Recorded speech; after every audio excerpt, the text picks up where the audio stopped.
ating stone map. At saka paano na-confirm ko na tatlong prospect na pinaglalagyan dito na deposito. Sa unang araw na pinunta namin to, mga 1 week na hanggang ngayon. So ito yung una kong nakita dahil sa stone map doon sa baba sa may tubod spring. Tapos pinuntahan ko to, ito lang yung unang nakalitaw dito sa parte. Una namin napansin is ito lang yung butas. At saka itong pattern na V. At saka dinikitan ko siya ng kompas, nag-accurate naman siya. Tugma. Tugma yung pattern sa east-west at south-north. Ito siya mga boss, ang nagpapaywatig na legit. Kagaya nito, south to north. Yung linya, gilid. Yan. Yan, alignment siya sa south to north. At ito siya, kung nakita niyo to is rectangle. Rectangle at saka ito is rectangle. Lahat ng pattern na ginawa dito ay triangle pattern. At saka paano natin na-solve yung puzzle. At ito siya, nasira lang to ngayon. Ito yung pattern na bato na hugis diamond na may pagka litrang D din ang hugis nito. Diamond at kung kaklaruin mo is litrang D. At dito ay D. At itong isa ay D. Ito, na dot. Pakita ko lang ito siya mga boss. D. D pattern to. At dito. At ito. Maliit lang tong dot mga boss ha. Pero bakit siya na nag-accurate coincide lahat. Itong mahaba na rectangle, kung nikitan mo siya ng compass ay nag-align siya sa south to north din ang haba nito. Tingnan nyo yan, south to north. So legit. At dito sa ikalawa, itong prospect natin na bato is litrang D. Prospect niya ang rectangle shape. Nikitan mo siya ng compass ulit, ang accuracy niya dito sa linya ay south to north din ang alignment, 360 degree pointing north. At saka isa rin dito south to north. Ayan, yan siya mga boss, gilid ng dot. Ayan yung compass, south to north. Ang kaibahan lang dito parte ang north, dito parte ang south. South dito, north dito. At saka west dito sa inuupuan ko, at dito sa harap natin ang east. Ito mapapansin itong isang prospect dito. Ito yung litrang D nga bato na nakita natin na maliit lang pero nakabaon. At saka nakita dito ang bato sa panahon na nilinisan na to. Pagkakita ng bato na to, ang prospect na nakita namin paglinis nito sa bato ay rectangle. So ito yung prospect na deposito. Galing sa litrang D, prospect na deposito. Ang kaibahan sa kanilang dalawa mga boss idol, ang isang prospect na sign ay nandito nakaharap sa bandang north, at saka yung deposito ay nakaharap siya sa south. At saka binaliktad dito sa parte, itong dot na to diamond na may pagkaukit na litrang D, ay ito naman yung bato na makikita din litaw na ganito lang ang laki pero ukit diamond siya ang hugis sa bato. At saka yung prospect na deposito ay andito naman nakaharap sa north. Kibali nagkabaliktad ang dalawa nito. Ayan siya sa dalawa. At ito ay mahaba. So walang pinakita dito na bato to deposit ito, kundi mahaba ang pinakita dito. Alignment din siya sa south to north. Paano siya natuntun? Sa totoo lang mga boss, kung hindi lang to nilinisan yung area at hindi nakita yung tatlong bato dyan na nag-triangle, hindi natin masosolve ang puzzle kung ano yung nakaukit dito.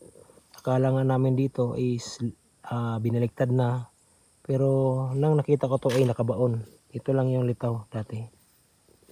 So ito na yung guhit ko, kinunan ko na ng sketch.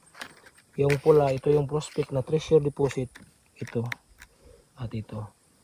Kita niyo dito Yung prospect na deposito, pointer siya sa, galing ka dito sa Batong D, pointer travel to 180 degree. So malalaman yung distansya pag punta ka dito sa isang bato na triangle na counter sign niya na travel din to 95 to travel din na 125 degree. Pointer siya sa isang prospect na deposito. At saka yung 125 is karap niya is 310.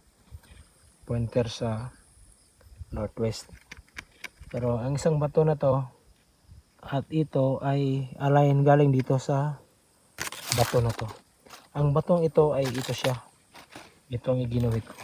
At kasunod na bato ay itong ugit na diamond. Itong dot na to, travel dito sa diamond, nasira lang natin sa paglinis, at saka isang D. At saka paano ko siya nahanap na itong mga dot na to ay tugma doon sa bato. Una, itong bato na to, nakita mo na yung mga countersign doon sa unahan na pattern na triangle na napahaba dito. Kunan mo siya una ng degree to compass, bawat isa doon. At saka ibase mo rin dito para malaman mo kung saan ka mag-umpisa kukuha ng degree. Halimbawa, itong dot na to ay nasa bandang ruling ng lupa. At tignan mo dito yung bundok ay bandang nandito sa nakalagay sa bandang ruling. Kaya itong prospect na dot natin ay ito mismo yung bato at ruling naman yung area. Kaya tugma siya. So, ito na isinulat natin at travel tayo kunan ng degree to compass ang 80 degree pointer sa east.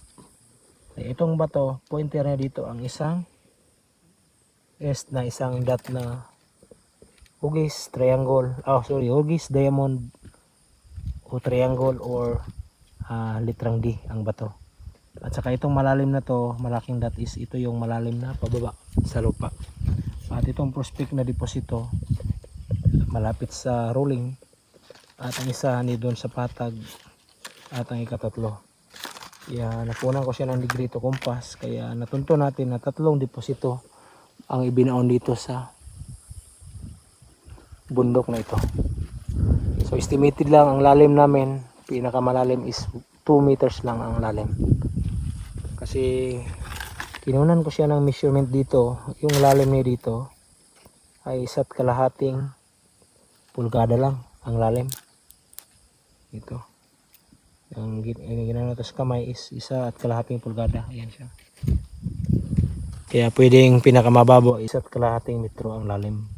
Bawat isa sa kanila. O depende lang. So, yung tinanabaho namin dyan ay ito. Itong natunton. Coincide to lahat mga boss ha. Itong mga prospect ng mga bato na naka-deploy dito na inilagay, bihira lang. Kahit titignan mo sa paligid dito, wala na ibang bato, kundi yun lang mga bato ang ilagay. Natugma dito sa mga dot. Na kung ano yung shape ng dot dito, ay tumugma sa actual. Pareho.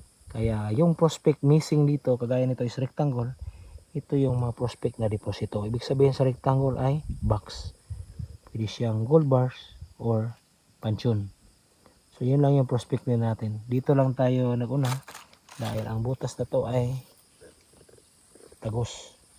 Kung sa iba nito is anchor na naman ang tinatawag. Ito sa atin, iba yung mga basya natin.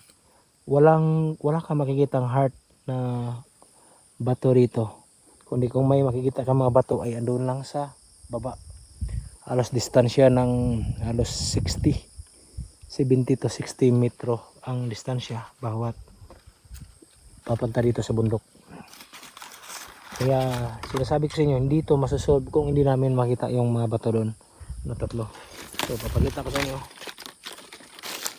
Ay, pwede natin tong tabunan ulit para nga magsilbi na in case sa guide mayroon ka pang idea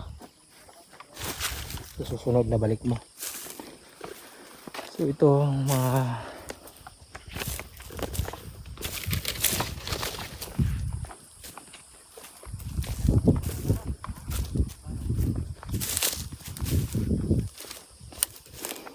pag umana to grading dito ay atamo kumbati dito og apil. So wala ni siya bato na kung imo siyang tan-awon ang iyang grano sa ilalim Yung grano sa ilalim, titignan mo, ugis diamond o triangle o D. Ayan siya. Ayan, D. Yan yung tinuturo. Sinasabi kong D. Pero kung titignan mo yung kurba sa ilalim, diamond. Tignan nyo. D. Ang meaning sa D at D ang ukit is deposit.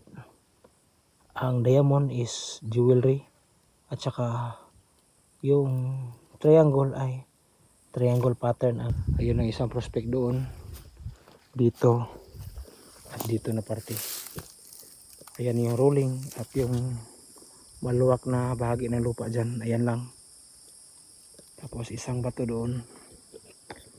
Kita natin. Dito, lahat ng mga prospect kagaya na pinaglagyan dito, walang bato. Walang bato mga boss. Kundi ang bato ay ito lang.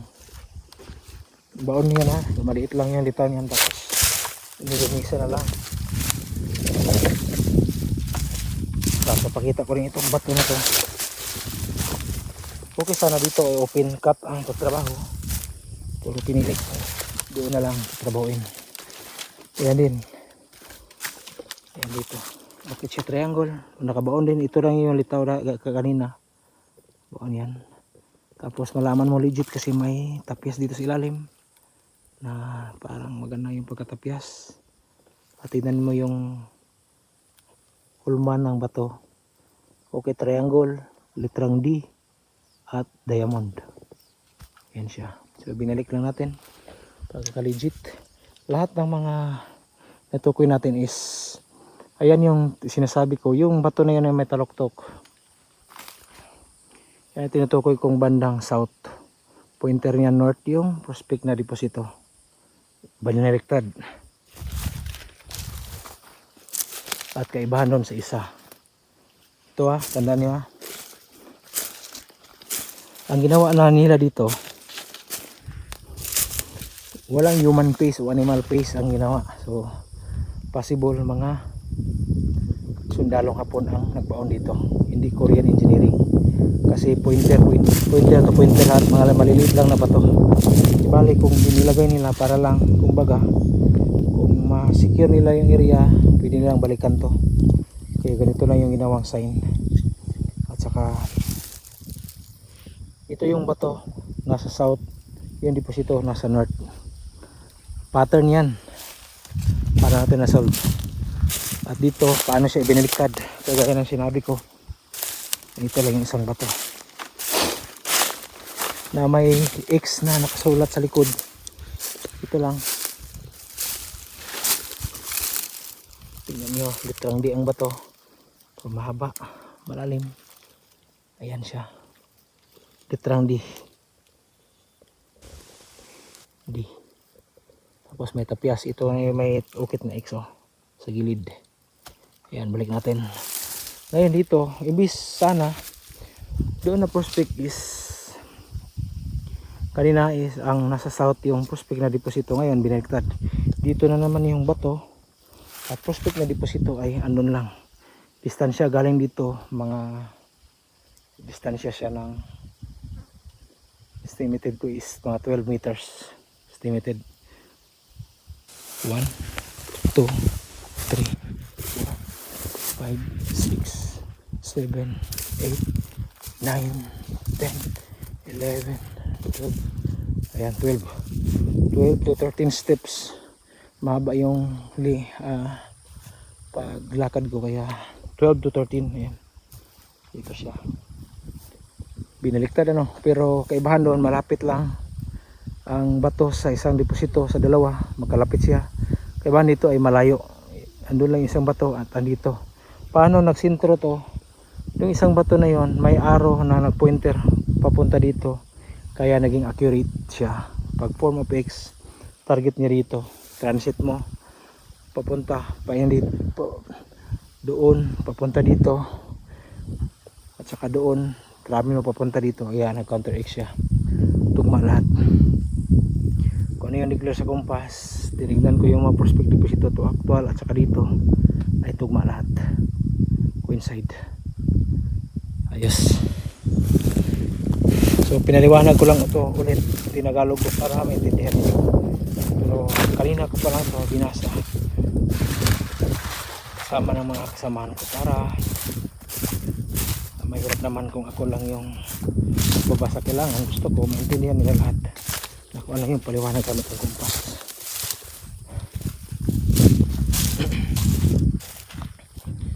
So ayan, prospect to deposit, deposit to deposit ang bigyan natin ng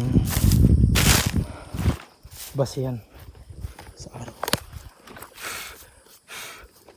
So deposit to deposit is dikitan natin ng pas para makapirit ba talaga. So ayan sa deposit, malaking dot. Grabe na dito si babaw, pinakamalawak. Tignan nyo alignment.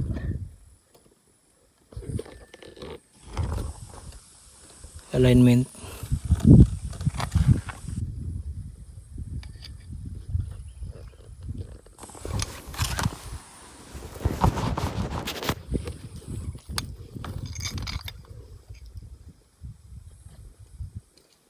Alignment is west 90 degree.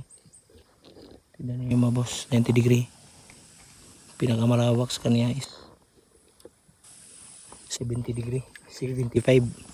So 90 degree sentro, at saka yung isa ay align siya sa 25 degree at ang isa ay align siya sa 140.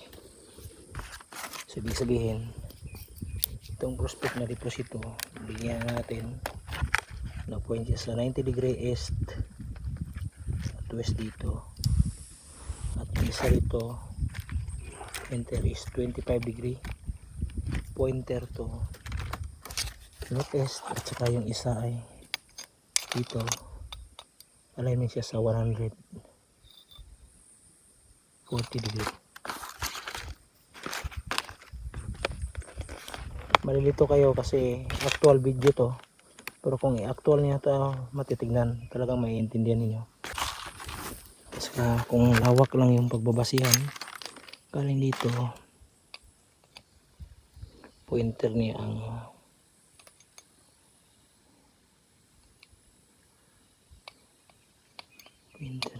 lawak 160 140 140.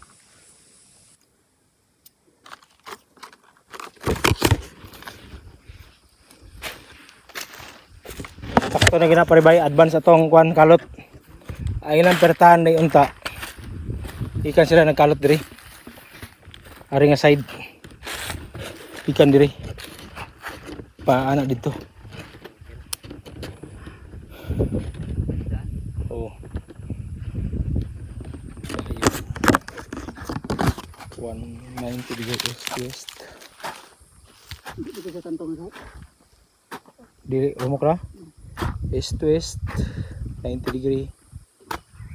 Tapos ang isa 25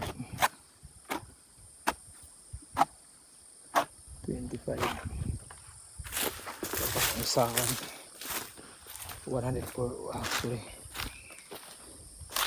140. Tugma lahat sa degree sa kumpas 140. Tugma lahat sa kumpas mga boss, accurate 00. Tugma di kay tanan kay tugma pilang deposit nga prospect kumpas to kumpas east to west 25 140 tugma kayo.